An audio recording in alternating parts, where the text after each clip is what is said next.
the numbers game Week 6 TNF Primer, a quick preview of Niners at Seahawks, and a few fun extras. Remember, the main show with breakdowns for every remaining game comes out shortly. As always, I love hanging out with you. The comments, questions, and interactions, they started strong and they somehow keep getting better, which is my theme as well. I want each episode to be more fun and informative than the one before. It means a whole lot to me that you're choosing to spend some of your time and energy with me, so let's get right to it.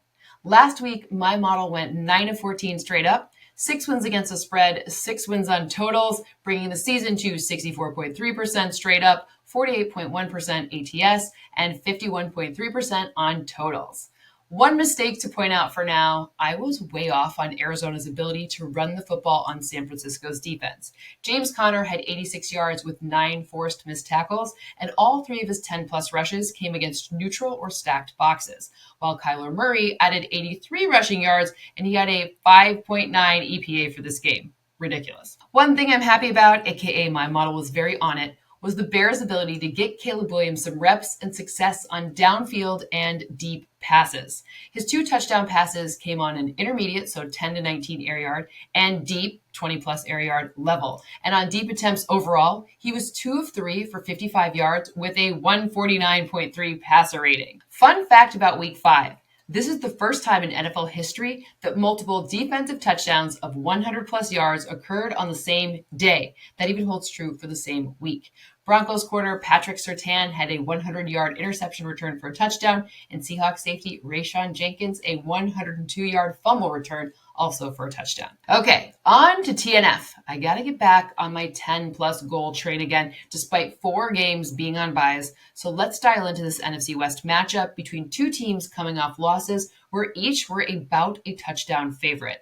This week, however, San Francisco is just a field goal favorite on the road in Seattle. That is an interesting way to think about this spread, only because the sprained ankle Niners kicker Jake Moody suffered against the Cardinals caused him to miss the better part of 3 quarters of action and certainly influenced decisions and very likely the outcome in that game. For the Niners to win, they need to keep Brock Purdy clean on offense, and on defense, they must limit big plays, especially explosive passes involving Yak. In last week's loss, Purdy was just 1 of 6 under pressure, and one of those pass attempts was actually the game-determining interception.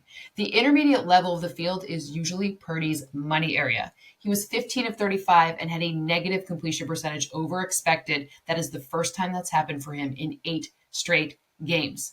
Purdy faced man coverage on a career-high 23 dropbacks, so 56.1%. That is one of the difference makers that Arizona used to change the outcome for Brock Purdy. And on defense, the Niners need to address their 6.1 yards after the catch per reception, which is tied for the 4th most in the league. If the Seahawks are going to upset the Niners, they'll have to keep pressure off Geno Smith.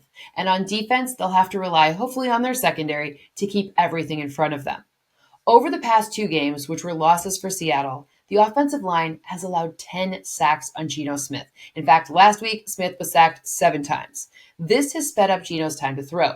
So much so that last week against the Giants, he had his fastest average time to throw as a Seahawk at 2.38 seconds.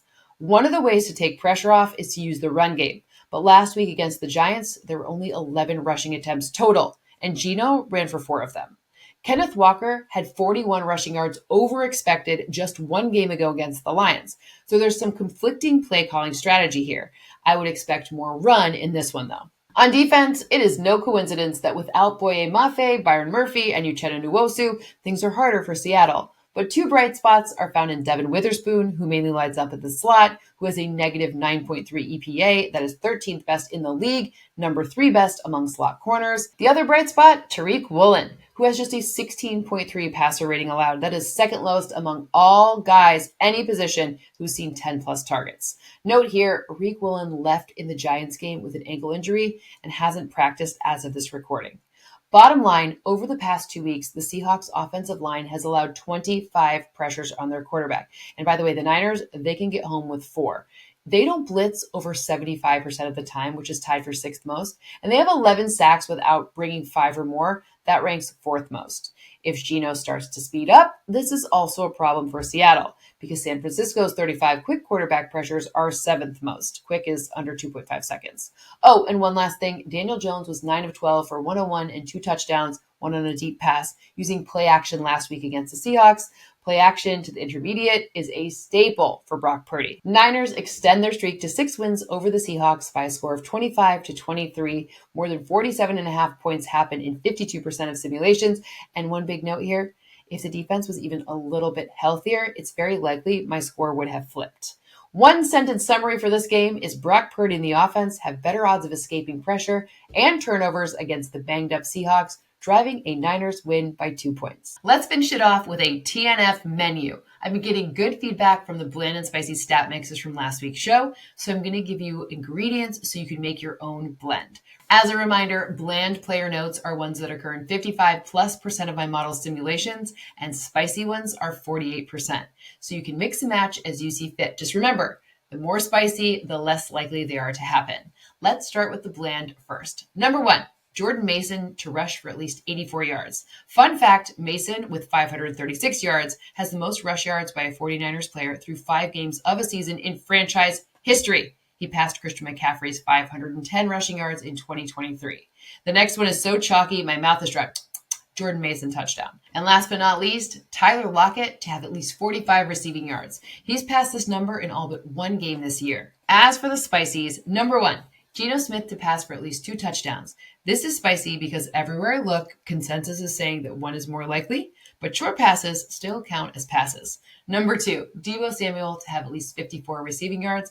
And number 3, DK to have less than 67 receiving yards. He has never had more than 60 total yards in the past 2 seasons because the Niners key in on him. My favorite mix is a touchdown for Mason, Lockett with at least 45 receiving yards, and Geno to have 2 passing touchdowns at least. I'll see you back here for the full episode in a day or so.